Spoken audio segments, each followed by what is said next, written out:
Fala galera, Thales Lima aqui. Vamos jogar aqui um muçulmano game, né? Que você já possa ver, né? Vamos aumentar até o som.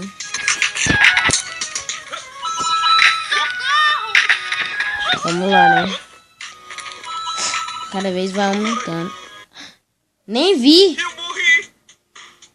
Vamos aqui um novo. Já joguei já algumas partidinhas. Agora vamos lá. Não sei se essa aqui vai ser uma série ou não.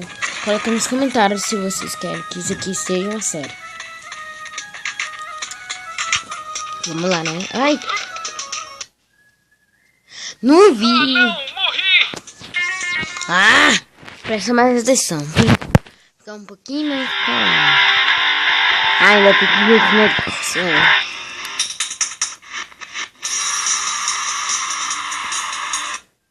Tá. Vamos lá.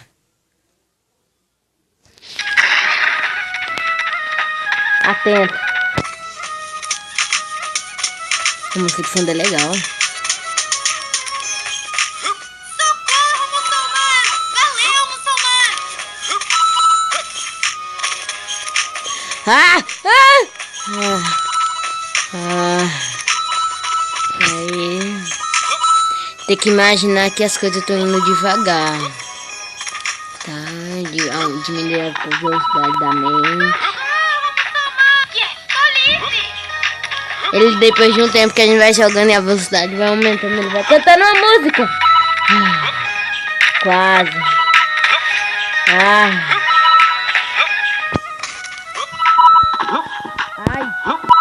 Aqui é muçulmano, esse não é meu pano, acabar com fulano. Então, amiga do meu verso, profano, tu vai levar não entrar pelo cano. Ah, não, morri! Mas só foi isso, galera. Acho que isso vai só mais um pouquinho. Ah!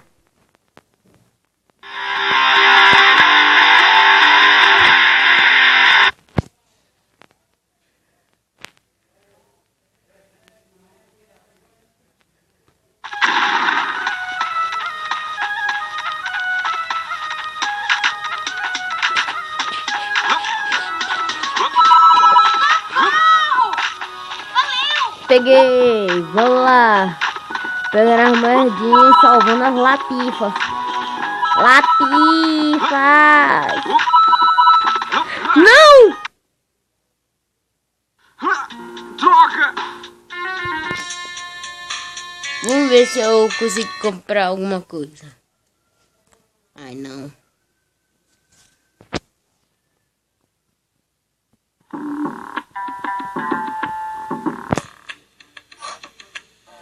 Vamos ver se a gente vai encontrar uma montaria.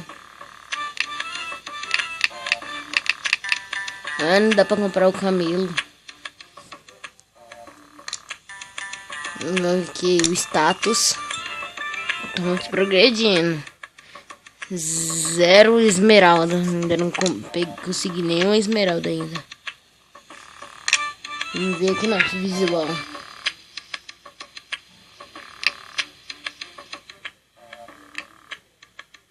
Boné, vamos ver as camisetas.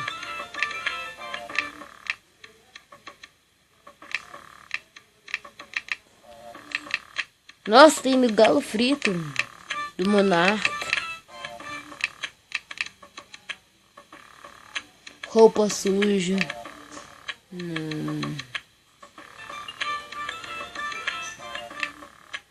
Vou ver um boné aqui. Eu vou ter que twittar. Ah, esse aqui dá, mas é muito... Não. Vamos ter que ser assim mesmo. Mas foi isso, galera. Valeu, falou e tchau.